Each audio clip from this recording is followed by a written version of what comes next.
It's time to sell the CBC. I'm Brian Lilley with TheRebel.media, Canada's state broadcaster. The folks in the building behind me, well, they failed miserably this week. They ignored their mandate. They acted like a spoiled child throwing a temper tantrum. How you say?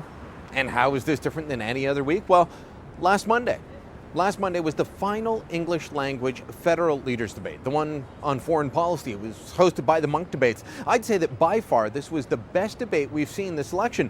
But just like the Maclean's debate and the Globe and Mail debate, CBC refused to carry it on their main network or their so-called news channel. The only debate that they have bothered to show the Canadian public is actually the French language debate, which they translated and subtitled. Well, why? Because French CBC controlled that one. Each of the other debates was offered to CBC either for free or for a small fee. But because they didn't control the setup of the debate, they didn't control the questions, the format, they chose not to show any of the three English language debates. Isn't that why we have the CBC? Isn't that why they get $1 billion a year to show stories that are actually important to Canadians? You look at CBC's website and their mandate says this: the Canadian Broadcasting Corporation, as the national public broadcaster, should provide radio and television services incorporating a wide range of programming that informs, enlightens, and entertains. I would argue that showing a national federal election debate just might fit within that mandate. I would say that all three debates should have been broadcast in full on CBC radio and television. But instead, the debate was shown on TV by CPAC, which is doing more of the heavy lifting on the debate front and the election front than CBC is. It was also shown by Hamilton's little independent station, CHCH-TV, a station that, while seen across many parts of Canada, doesn't have the reach that CBC does. And the debates were picked up by private radio broadcasters, but not CBC radio. I mean, the Rebel even showed the Globe and Mail debate and the Monk debates on our website. As one friend pointed out while we were showing the Globe debate, CBC was showing a pet documentary while we were showing the Globe debate, and during the Monk debate, they were showing Dragon's Den and the Lane Exchange. That's quality, isn't it? Look, CBC has been acting like a petulant little child since the Conservatives decided that they wanted new debate formats rather than one English and one French, organized by the consortium of broadcasters in this country. Those debates have been happening for years, and quite frankly, they've been boring.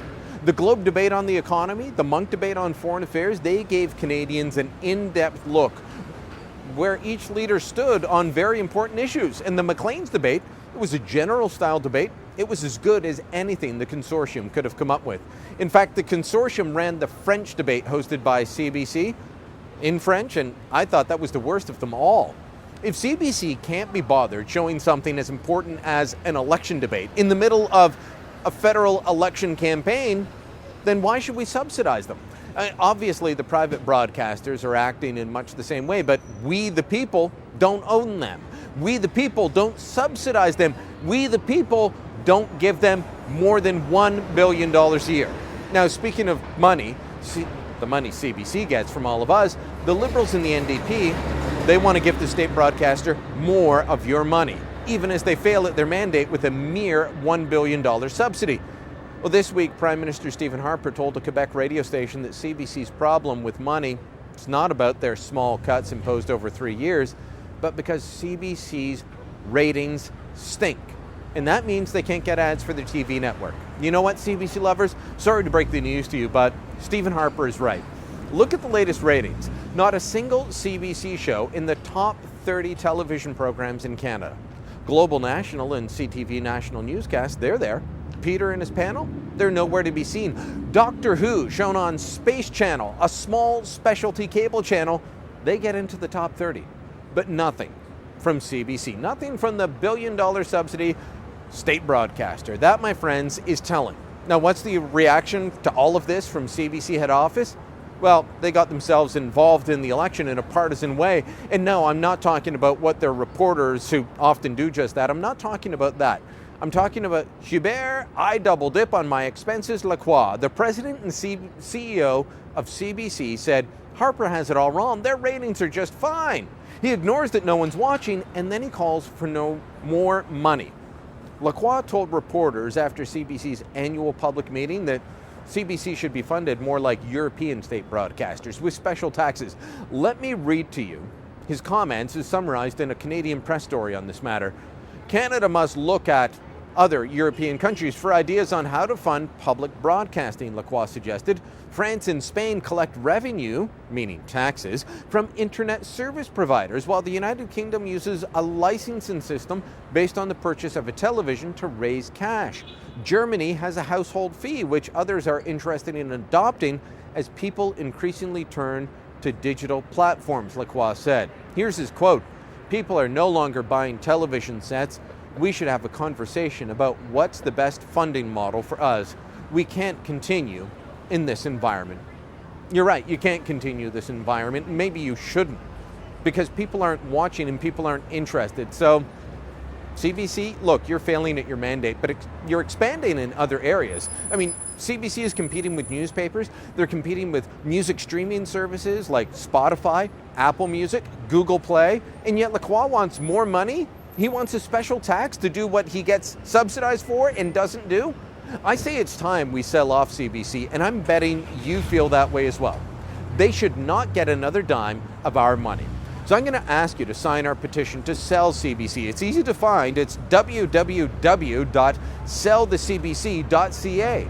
They don't have to be shut down. We don't have to just, close the doors and walk away. Let's sell them off.